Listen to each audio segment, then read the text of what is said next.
Orthopedic Center of Illinois Sports Desk. Now, Illinois football, they were back in action in one of their 2-3 biggest games of the season. Really, Ohio State might be the only one that was bigger. The Illini ranked 9th on the road against the 19th ranked Hoosiers, who themselves were coming off a playoff appearance in 2024. And Indiana laid down the law from start to finish. A battering in Bloomington, and certainly could go down as one of the more painful Illinois losses to date. The 9th ranked Illini were outgained by over 400 yards, rushed for just 2 yards while allowing 312 on the ground, and had the ball for 19 minutes less than Indiana.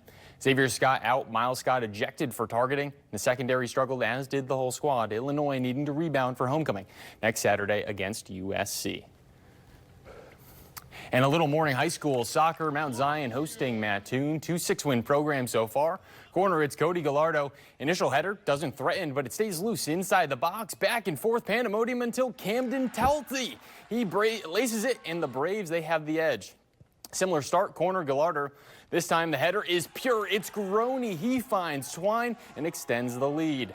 Then Mount Zion, they found their first half dagger. It's Jay Oliveira. A lovely ball forward, bending towards the run of Cruz Stevenson. The Braves 3-0, and the Braves win 3-1 over the Green Wave.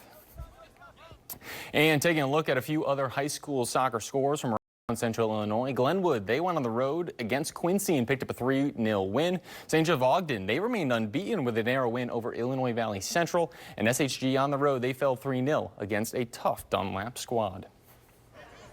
And a little school football over at Memorial. Central State 8, Southeast at Springfield High. First drive, it's Brody Scheffler. Pass over the middle. It's tipped by a centered receiver before Colton Chamberlain comes down with it. A big Spartan momentum swing.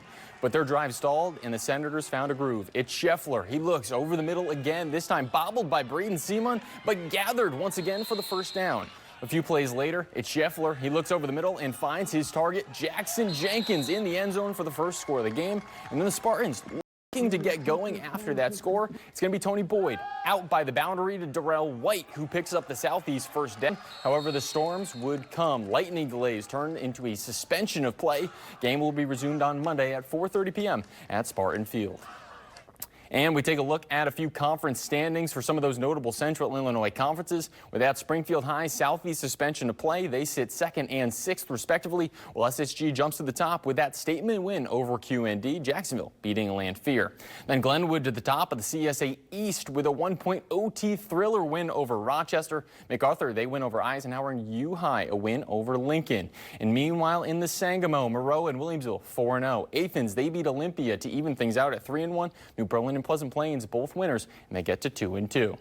Now we'll have you covered and updated on Monday's game as well, of course, as well as week 5 of the high school football season coming up next Friday. But for now, that's it for sports. I'm Simi St. Jean. Thank you for watching, and make sure you subscribe to our YouTube channel. Be sure to watch more videos from News Channel 20.